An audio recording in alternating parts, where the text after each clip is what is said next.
wasiirka wasaaradda xanaanada xoolaha dhirta iyo daaqa dowlad goboleedka galmudug mudane cabdullaahi cabdiraxmaan tootole ayaa maanta si rasmi ah xariga uga jaray xarumo cusub oo loogu talagalay kaydinta calafka xoolaha kuwaasi oo laga hirgeliyay qaar ka mid ah degmooyinka gobolka mudug. munaasabada furitaanka xarumahan ayaa waxaa wasiirka ku weliyay gudoomiye ku-xigeenka gobolka mudug ee galmudug axmed maxamed shire qodaar. waxaa sidoo kale ka qayb galay mas'uuliyiin ka tirsan maamulka degmada gaalkacyo, xubno ka socday wasaaradda xanaanada xoolaha, wakiilo ka socday hay'adda FAO iyo mas'uuliyiin kale oo ka tirsan dowlad goboleedka galmudug. xarumaha cusub ayaa si gaar ah looga hirgeliyay degmooyinka Bandiiraley, Gaalkacyo iyo deegaanka Xaarxaar oo hoos yimaada degmada Gaalkacyo, waxaana dhismahooda iska kaashaday wasaaradda xanaanada xoolaha galmudug iyo hay'adda FAO. mudane Abshir Saciid oo ka socday hay'adda FAO ayaana ugu horeyn hadal ka jeediyay munaasabada isagoona faahfaahin ka bixiyay ujeedka mashruuca. inoo tahay runtii inaan maanta halkaan isugu nimaano iyadoo ay dawladda nala joogto wasiirku ugu sareeyo annagoo isugu nimi inaanu xarig jarno bakhaarkan muhiimka u ah dadweynaha wax soo saara calafka.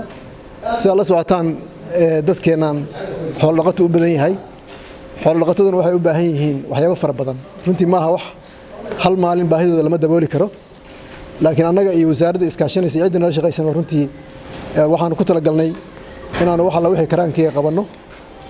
wasaaradda aad iyo aad baan ugu mahadcelinaynaa iyo maamulka gobolka degmada. mashruucan wuxuu ahaa mashruuc ka dhashay dhibaatooyinkii abaaraha. saa la socotaan abaaruhu waddankan aad bay ugu soo noqnoqdaan. marka abaaruhu dhacaana inta badan xooluhu aad bayna ka waxyeeloobaan. xooluhuna waa xoolihii noloshayna ku tirsanayd. marka si taa looga baxo ayaa annaga iyo wasaaradda iyo dadkii dowladda iskaashanaya waxaanu ku talagalnay inaanu wax bilowno. laba ujeeddo way marka ayay ahayd ujeeddada loo sameeyey mashruucan. mashruuc waxaa la yidhahdaa adkaysiga abaaraha iyo kasoo kabashada. inta badan wuxuu ka shaqeynaa wax la xiriira xoolo dhaqato beeraleyda.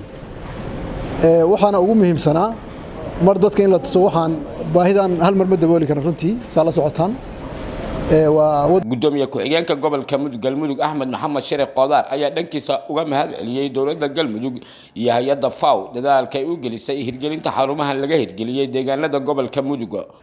in lagu shaqeeyo xarumaha oo ay ku shaqeeyaan community-ga loogu talagalay oo loo dhisay.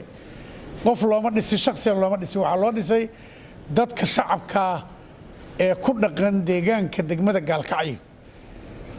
wasaaradduna gacantay ku haynaysaa, xaruntay gacanta ku haynaysaa, laakiin dadka ku nacfinaya maamulka dadka maamulaya waa degmada, waxayna u maamulaysaa maxay ahayd dadka shacabka oo ku dhaqan deegaanka degmada. waxaan leeyahay qalabkaas oo matooradiisa iyo nidaamkiisa makiinadiisa wata in la ilaaliyo oo loo ilaaliyo sida shakhsi wuxuu leeyahay kale si ka duwan in loo ilaaliyo raba. markee dadweynaha iska leh ciddii loo dhiibo oo ama furaha hayso ama matoor ha ka shaqayso ama maal kale ha ka shaqaysee in maalkaas gacanta loogu hayo oo loo ilaaliyo wax dadweyne leeyahay. wasiir iyo wasaaraddaba aad baa u mahadsantihiin, hay-addana waxaan leenahay aad baa u mahadsantihiin. wixii naga dhiman iyo inaad intaan nooga badisaanna waa idinka codsanaynaa.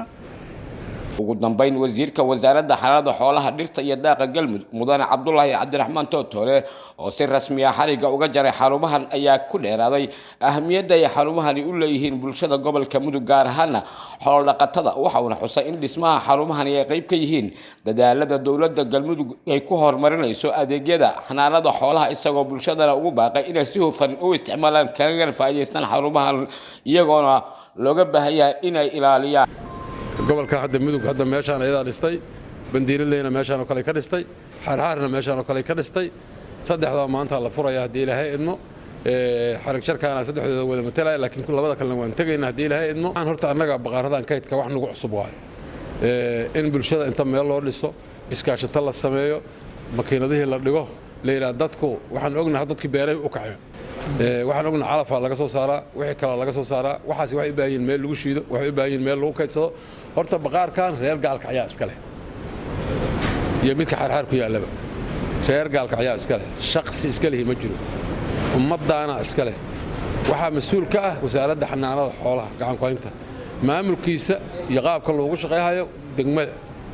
ayaga ayaa waxa laga rabaa bulshada inay u maamulaan oo u maareeyaan qof kasta oo reer Gaalkacyo ah inuu wax dhigto inuu makiinadaas wax ku shito xaq u leeyahay oo musuqmaasuq oo lagu sameeyana waan joognaa noo soo sheegay dawladda iska laabtaan adinka regalka ayaa taas idin saaran waxa kale oo la raba inay ilaashatiin hadda aragti qof wax ka baay ku dhaga waa hantidiinni sida gurigaaga ugu dhagto adaa iska leh ku dhag qof walba inuu ilaashadaan rabaa meeshaan oo ilaashatiin haddii meeshaan ay shaqay weydo meeshaan kaydku shaqay weydo suuqa xoolo loo shaqay maayo midda bari aan dhisayna shaqay maayo ta ka dambeeyna shaqay maayo guri gorofo loo dhisana waa hore la iska daay waxa la rabaa ku shaqaysta alaabtiina dhigta masagadiina iyo galeyda xoolaha la siiyo ku degsada calafka la shiido ku degsada wixiina ku degsada deegaanka guri aad leedihiin waayo aad iyo aad u mahadsantihiin meeshaan annaga ka wasaarad ahaan maanta waxaan ku wareejinaa maamulka degmada oo Bashiir Abshir u horeeyo ee ummadda inay ugu shaqeeyaan idinka la ka rabaa mashruucan waxa uu qayb weyn ka qaadan doonaa horumarinta dhaqaalaha xoolo dhaqatada gobolka Mudug iyo kor u qaadista ilaalinta kaydka calafka xoolaha xilliyada adaga Cabdirasaaq Maxamed Axmed warbaahinta qaranka Soomaaliya gaalka